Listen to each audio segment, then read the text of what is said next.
जयतु भारतम। साथियों, आपका स्वागत है और चरणजीत जी आपका भी कविता पाठशाला के तीसरे भाग में मैं स्वागत करता हूँ। नमस्कार। पिछले दो भाग में हम बात कर चुके छंद के प्रकार की। तो हमने बात की वर्णिक छंद के बारे में, घनाक्षरी के बारे में, और घनाक्षरी के बारे में पूरे विस्तार से पिछले भाग में हमने चर्चा की थी। अब चर्चा हम करेंगे मात्रिक छंदों के ऊपर। जी। तो मात्रिक छंदों की चर्चा जब शुरू होती है तो पहली बात, जैसा नाम है वैसा काम है। मैं चाहूंगा कि आप हमारे दर्शकों को और मुझे भी ये बताएं, ये मात्राएं कितने तरह की होती हैं? मात्राएं केवल दो होती हैं, एक लघु और एक गुरु। देखिए, आमतौर पे मात्राओं का जो खेल है वो बहुत लंबा चौड़ा नहीं है, अगर समझ में आ जाए तो।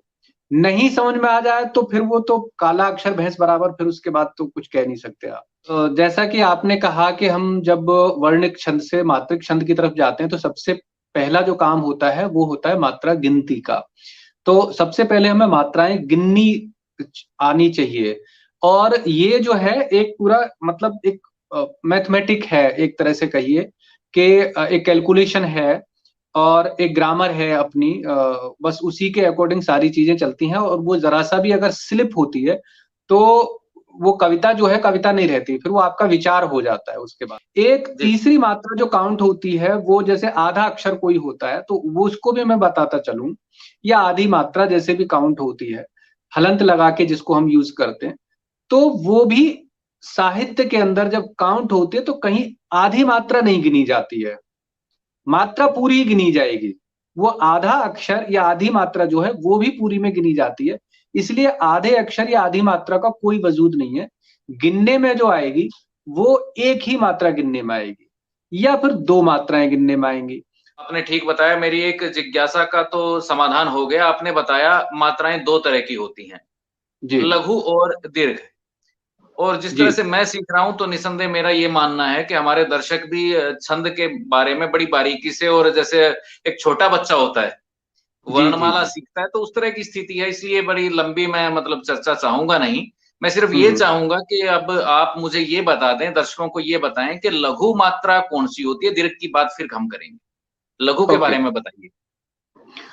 देखिए, लघु में जैसे हमारे शुरुआत के जो हमारे स्वर होते हैं उसमें मैं बिल्कुल थोड़ा सा उसको इस तरीके से बता देता हूँ, बहुत आसान तरीके से कि आपकी समझ में आ जाएगा। जैसे शुरू के दो अक्षर हैं ए आ। अब इसमें जो ए है, ये जहां भी काउंट होगा वहां पे लघु मात्रा होगी। जैसे कोई भी अक्षर ले लीजिए, कै के साथ भी ए जुड़ा हुआ होता है, तो ये लघु मात्राओं में काउंट होगा। उसके बाद हमारा चला गया ई ई। एक छोटी ई होती है, एक बड़ी हम वैसे बोलते हैं। तो जो जहां पे भी छोटी ई की मात्रा होगी वो लघु मात्रा होगी। उसके बाद उ ऊ।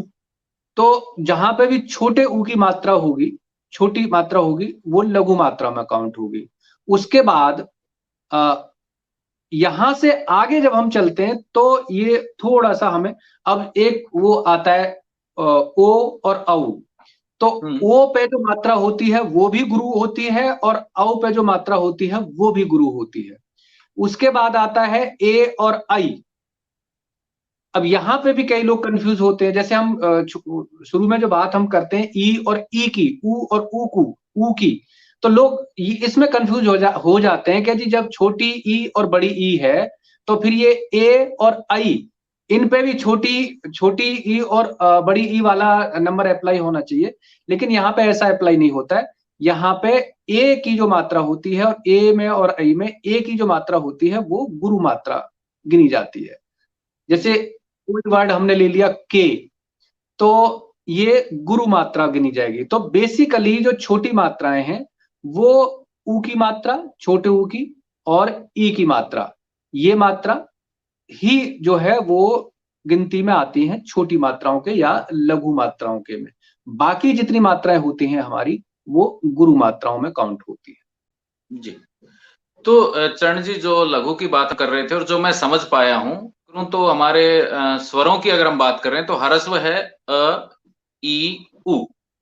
जी। अ, ह्रस्व इकार और ह्रस्व उकार। छोटा ऊ जिसको ऊपर। कहा जाता है, छोटी ई जिसको कहा जाता है, ये जी। जहां जी। है या जिसके साथ जुड़े हैं वो लघु है। लघु है बस। इसके अलावा अगर आ, दीर्घ इकार ई, उ, ई ऊ। ए, ऐ, ओ यस, औ, जहां अकेले हैं या किसी के साथ, यानी मतलब व्यंजन के साथ आए हैं, व्यंजन को पूरा कर रहे हैं, तो वो दीर्घ होगा। यस, यानी फिर मतलब जो लघु में एक सामान्य सी बात जो पकड़ने वाली है, समझने वाली है कि ह्रस्व इकार और ह्रस्व उकार जहां पर हैं या जिसके साथ हैं वो ये लघु माना जाएगा। मतलब ये 3 मान लीजिए आप, 3 में जी भी जी। 2 महत्वपूर्ण हैं, बाकी सब गुरु में चली जाती है, और ई, ये 2 ही महत्वपूर्ण है बस।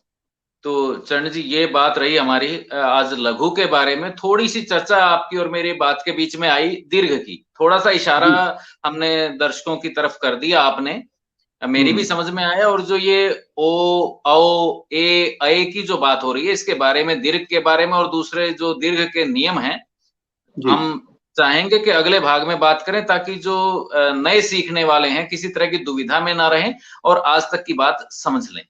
तो चरण जी, हम अपने दर्शकों से अनुमति लेते हैं और अभिवादन करते हैं। सभी दर्शकों का नमस्कार करते हैं और साथ में एक अनुरोध भी करते हैं कि अगर आपको कोई समस्या आ रही है, कोई आपका प्रश्न है, कोई सुझाव है, तो निसंकोच आप हमें प्रतिक्रिया के रूप में कमेंट्स के माध्यम से दे सकते हैं। और अगर आपको पसंद आ रहा है तो ये भी अनुरोध आपसे है कि चैनल को सब्सक्राइब कर लें, आप शेयर भी करें अपने मित्रों से जो छंद में लिखना चाहते हैं, सीखना चाहते हैं। तो जी एक जी, अच्छी चीज के प्रचार प्रसार में कोई बुराई नहीं होती।